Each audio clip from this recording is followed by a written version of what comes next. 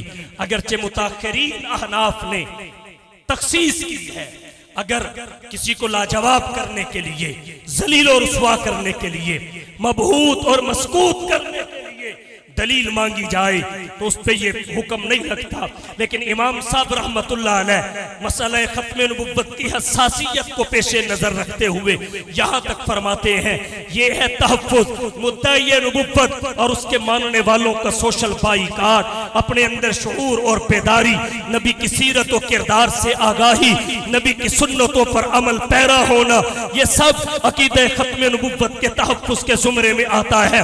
اور یہ تحفظ کیوں ضروری ہے؟ اس کی 3 وجہ ذکر کر کے بات سمیٹتا ہوں۔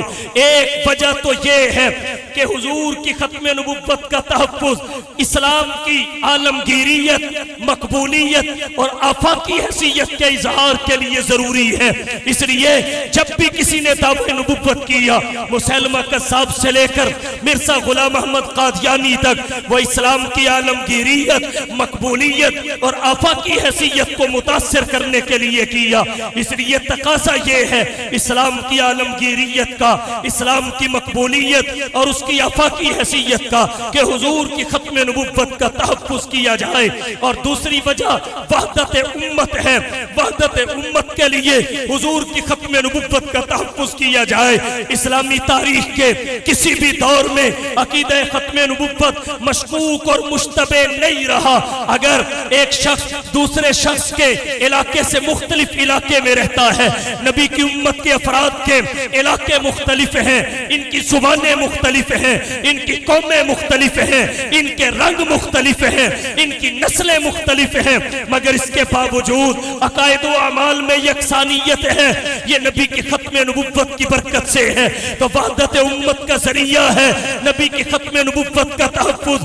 آج بھی فرقہ واریت عروج پہ ہے، اگر امت میں اتحاد کی کوئی شمع روشن کر سکتا ہے تو وہ نبی کی ختم نبوت کا نقطہ ہے، یہ نقطہ اتحاد ہے، یہ مرکز اتفاق ہے نبی کی ختم نبوت کے لیے۔ جب امت میدان میں آتی ہے تو اپنی جزوی شناختوں کو پس پشت ڈال کر آتی ہے۔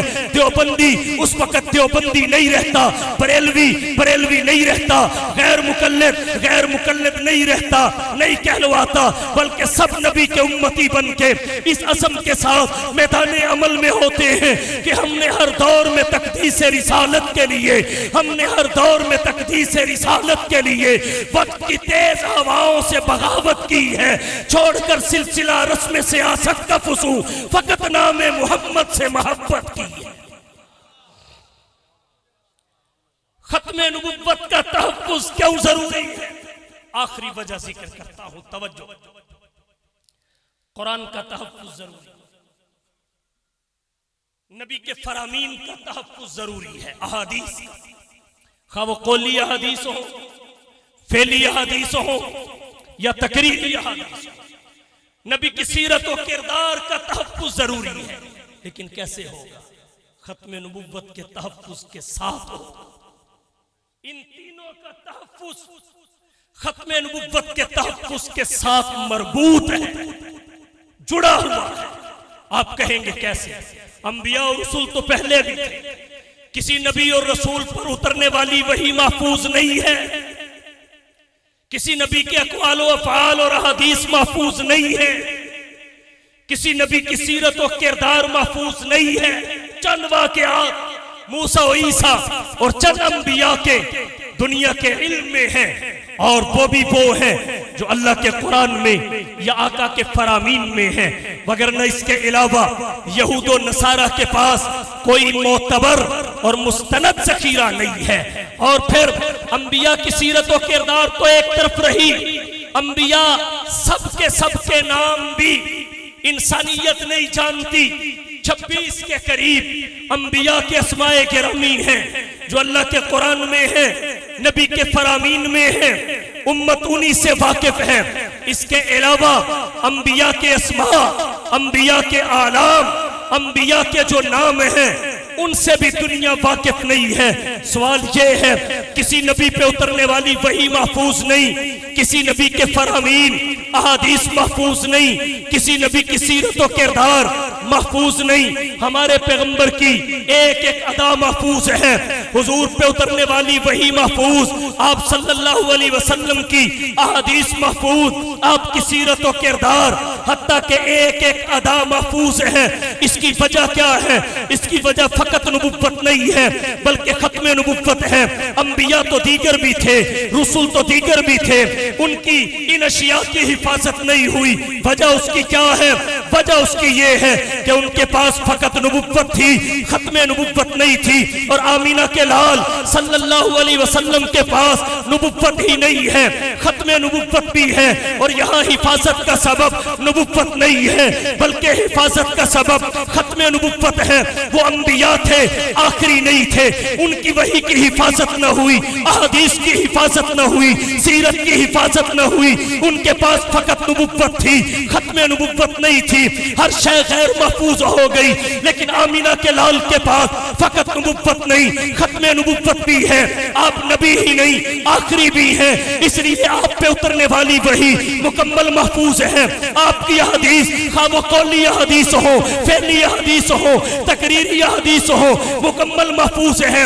آپ کی ایک ایک ادا مکمل محفوظ ہے. دنیا حیران اور ششتر ہے، یہاں تک حفاظت نبی کا بچپن کتابوں میں محفوظ، نبی کی جوانی کتابوں میں محفوظ، نبی کا بڑھاپا کتابوں میں محفوظ، اعطائے نبوت سے پہلے کے ایام کتابوں میں محفوظ، اعطائے نبوت کے بعد کے ایام کتابوں میں محفوظ. نبی کے اعتقادات، عبادات، اخلاقیات، معاملات، معیشت، معاشرت، طرز سیاست، اصول تجارت، نبی کا طرز حکمرانی، انداز جہاں کتابوں میں محفوظ. نبی کی 11 تلواروں کے نام، 7 زرہوں کے نام، 6 کمانوں کے نام، 5 نیزوں کے نام، 4 ڈھالوں کے نام، 2 خودوں کے نام، 2 میگزینوں کے نام، 3 اٹھنیوں کے نام، 7 گھوڑوں کے نام کتابوں میں محفوظ. نبی کے 21 سفید بالوں کی تعداد کتابوں میں محفوظ. نبی کی پوری زندگی کے کھائے ہوئے معقولات کا وزن 4 من 20 سیر کتابوں میں محفوظ. نبی کا زہد و ورع، علم و حکمت، سخاوت و شجاعت، عدالت و شرافت، فہم و ذکا، جود و سخا، بندہ نوازی، غریب پروری، انوارات و برکات، معجزات و مبشرات، غزوات و فتوحات، جذبت و خلوت، سیرت و صورت، سنت و شریعت، نبوت و رسالت اور ختم نبوت. نبی کا حلیہ، چہرے کی حشاشت و بشاشت، فرحت و مسرت، وجاہت و ملاحت، لمعانیت، نورانیت اور لطافت کتابوں میں محفوظ. الغرض دھرتی کائنات پر واحد ہستی حضور سرور کونین، ساقی کوثر، شافی معشر، ہادی اور رہبر، آمینہ کا لال، محبوب رب ذوالجلال، صاحب الحسن والکمال، جناب محمد مصطفیٰ، احمد مجتبیٰ، حبیب کبریا، فخر الانبیاء، سید الورا، شمس الضحیٰ، بدر الدجا، رہبر و رہنما، لا یمکن الثنا، مکین گنبد خضرا، بلغ العلا، کشف الدجا، راحت العاشقین، شفیع المذنبین، رحمت للعالمین کی ہے. ولادت سے لے کے اعطائے نبوت تک، اعطائے نبوت سے لے کے ہجرت و نصرت تک، ہجرت و نصرت سے لے کے وفات و رحلت تک، جس کی ایک ایک ادا کو اللہ نے ہمیشہ ہمیشہ کے لیے محفوظ کرا دیا.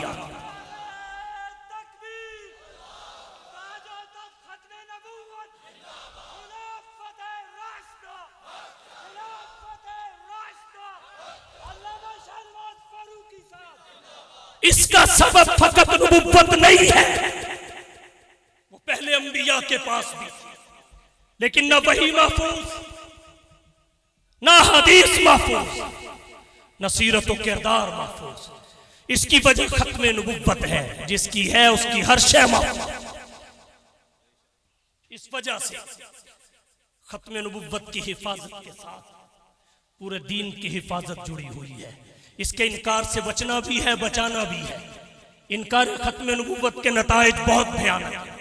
اور ایک بات یہاں اور عرض کرنا چاہوں گا، توجہ، چکوال کا اسٹیج ہے، یہاں یادگار اسلاف اکابر کا فخر حضرت مولانا قاضی مظہر حسین صاحب رحمہ اللہ نے دفاع صحابہ پہ بڑی محنت کی ہے، ان کی زندگی کا نتیجہ ہے صحابہ کرام کی عظمتوں کے یہ پھریرے لہرا رہے ہیں، ڈنکے بج رہے ہیں۔ اس لیے یہ بات کہنا ضروری سمجھتا ہوں، نبی کی ختم نبوت کا انکار دو طریقے سے کیا گیا، ایک کو انکار ختم نبوت صراحتاً کہتے ہیں، دوسرے کو انکار ختم نبوت دلالتاً کہتے ہیں۔ انکار ختم نبوت صراحتاً کیا ہے کہ کوئی شخص حضور کے بعد دعوی نبوت کر دے، یا کوئی طبقہ اور گروہ اس جھوٹے مدعی نبوت کے دعوے کی تصدیق اور تائید کر دے، یہ انکار ختم نبوت صراحتاً ہے، اور ایک انکار ختم نبوت دلالتاً ہے۔ وہ دلالتاً کیا ہے کہ دعوی نبوت تو نہ کرے، بلکہ ایسا وصف جو فقط نبی میں پایا جاتا ہے، غیر نبی میں نہیں پایا جا سکتا، اس کے اپنے اندر ہونے کا دعویٰ کر بیٹھے، یا کوئی کسی کی محبت میں اس کے اندر اپنے محبوب کے اندر ایسا وصف قبول کر لے جو نبوت کے امتیازی اوصاف میں آتا ہے۔ جیسے اہل سنت والجماعت کے نزدیک عصمت اور معصومیت لازمہ نبوت ہے، عصمت اور معصومیت نبوت سے جدا نہیں ہو سکتی، نبوت عصمت اور معصومیت سے جدا نہیں ہو سکتی، ایک لمحے کے لیے بھی ایک دوسرے سے جدا نہیں ہو سکتے، یہ باہم متلازم ہے، ہما متلازمتان لا یتم احدہما الا بالآخر، ایک دوسرے کے ساتھ یہ لازم و ملزوم ہے۔ اب اگر کوئی شخص حضور کے بعد کسی کی نبوت کا قائل تو نہیں ہے، رسالت کا قائل تو نہیں ہے، کسی شخص کے بارے میں نبوت کے تصور کو قبول کرنے والا تو نہیں ہے، مگر حضور کے بعد کسی کی معصومیت کا قائل ہے، یہ ختم نبوت کا دلالتاً انکار ہے۔ اہل سنت والجماعت کے نزدیک جس طرح حضور نبیوں میں آخری ہے، اسی طرح معصوموں میں بھی آخری ہے۔ اور ایک بات یہاں اور کہتا ہوں، ہم حضور کے بعد صحابہ کو بھی محفوظ کہتے ہیں، محفوظ، تو غیر صحابہ کو معصوم کیسے مانیں؟ حضور خاتم النبیین بھی ہیں، خاتم المرسلین بھی ہیں، اور خاتم المعصومین بھی ہیں۔ یہاں ایک بات مرزائیوں سے کہوں، تم نے بڑے گھاٹے کا سودا کیا، بڑے گھاٹے کا سودا کیا، تمہیں پتہ ہی نہیں چلا چھوڑ کس کو رہے ہو اور کس کے پیچھے لگ کے رہے، تمہیں پتہ ہی نہیں کہ تم نے چھوڑا کس کو ہے، پکڑا کس کو۔ تم نے اس ہستی کو چھوڑا ہے جو مقصود کائنات ہے، وجہ تخلیق کائنات ہے، اس کے آنے کے بعد بھلا کس کی ضرورت ہے؟ اقبال سہیل نے کہا کتاب فطرت کے سر برق پر جو نام احمد رقم نہ ہوتا، کتاب فطرت کے سر برق پر جو نام احمد رقم نہ ہوتا، یہ نقش ہستی ابھر نہ سکتا، وجود لوح و قلم نہ ہوتا، تیرے غلاموں میں بھی نمایاں جو تیرا عکس کرم نہ ہوتا، تو بارگاہ اصل سے تیرا خطاب خیر الامم نہ ہوتا، نہ روح حق سے نقاب اٹھتا، نہ ظلمتوں کا حجاب اٹھتا، فروغ بخش نگاہ عرفا اگر چراغ حرم نہ ہوتا۔ بھلا حضور کے بعد ضرورت کس کی؟ حضور کے بعد ضرورت جب سورج آ جائے پھر تو جو چاند اور ستارے ہیں حقیقت میں ان کی یہ اتھارٹی ہے، ان کی بھی افادیت اور ضرورت ختم ہو جاتی ہے، جو ہیں اور جو ہے ہی نہیں، جو ہے ہی نہیں۔ تو عرض میں نے یہ کیا، حضور کے آ جانے کے بعد کسی کی ضرورت نہیں ہے، آپ آ گئے تو سب پہ چھا گئے، حضور آ گئے تو سب بہاروں پہ چھا گئے۔ صحن چمن کو اپنی بہاروں پہ ناز تھا، صحن چمن کو اپنی بہاروں پہ ناز تھا، حضور آ گئے تو سب بہاروں پہ چھا گئے. حفیظ طائب نے کہا حضور آئے تو سر آفرینش پا گئی دنیا. حضور آئے تو سر آفرینش پا گئی دنیا. اندھیروں سے نکل کر روشنی میں آ گئی دنیا. ستے چہروں کا زنگ اترا, بجھے چہروں پہ نور آیا. حضور آئے تو انسانوں کو جینے کا شعور آیا. یتیموں اور ضعیفوں کو پناہیں مل گئی آخر. حضور آئے تو ذروں کو نگاہیں مل گئی آخر. خیرت کی شمع افروزی جنوں کی چار فرمائی. زمانے کو اسی امی کے صدقے میں سمجھ آئی. ضمیر کر اس در سے نسبت نہ رکھے لوہے پیشانی. تو کشکولے گدائی ہے چے درویشی چے سلطان. کھاٹے کا سودا کیا, کھاٹے کا سودا. حضور کے آنے کے بعد کسی کی ضرورت نہیں. یہ تو ہندوؤں نے بھی تسلیم کیا. حضور کے آنے کے بعد کسی کی ضرورت نہیں, یہ ہندوؤں نے تسلیم کیا, غیر مسلموں نے تسلیم کیا, یہود و نصارہ نے تسلیم کیا. بتائیے یہودی مذہب میں کس نے دعویٰ نبوت کیا ہے؟ عیسائی مذہب میں کس نے دعویٰ نبوت کیا ہے؟ کیا سلمان فارسی کو ان کے آخری مرشد نے نہیں بتایا کہ نخلستان کی ہستی پہ آخری نبی آنے والا ہے؟ اب اسی کے دامن رحمت سے جڑنے میں دنیا اور آخرت کی عافیت اور کامیابی ہے. ہندوؤں نے کہا حضور آ گئے تو آپ کے آنے کے بعد نبوت کی ضرورت ختم ہے. جگن ناتھ آزاد کہتا ہے یہ تحقیق و تجسس کا جہاں تھا آج ویرانہ. یہ تحقیق و تجسس کا جہاں تھا آج ویرانہ. افلاطون کی خیرت سقراط کی دانش تھی افسانہ. غرض دنیا میں چاروں سمت اندھیرا ہی اندھیرا تھا. نشان نور گم تھا اور ظلمت کا بسیرا تھا کہ دنیا کے افق پر دفعتاً سیلاب نور آیا. جہان کفر و باطل میں صداقت کا ظہور آیا. حقیقت کی خبر دینے بشیر آیا, نذیر آیا. شہنشاہی نے جس کے قدم چومے وہ فقیر آیا. مبارک ہو زمانے کو کہ ختم المرسل آیا. صحاب رحم بن کر وہ رحمت للعالمین.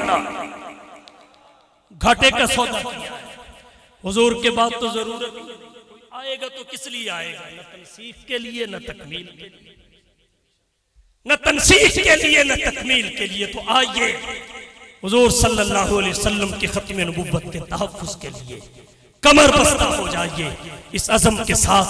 جو مولانا ظفر علی خان نے کہا کہ نماز اچھی, روزہ اچھا, حج اچھا, زکوٰۃ اچھی. نماز اچھی, روزہ اچھا, حج اچھا, زکوٰۃ اچھی, مگر باوجود اس کے میں مسلمان ہو نہیں سکتا نہ جب تک کٹ مروں خواجہ بطحا کی حرمت پر. خدا شاہد ہے کامل میرا ایمان ہو نہیں سکتا. وآخر دعوانا ان الحمدللہ رب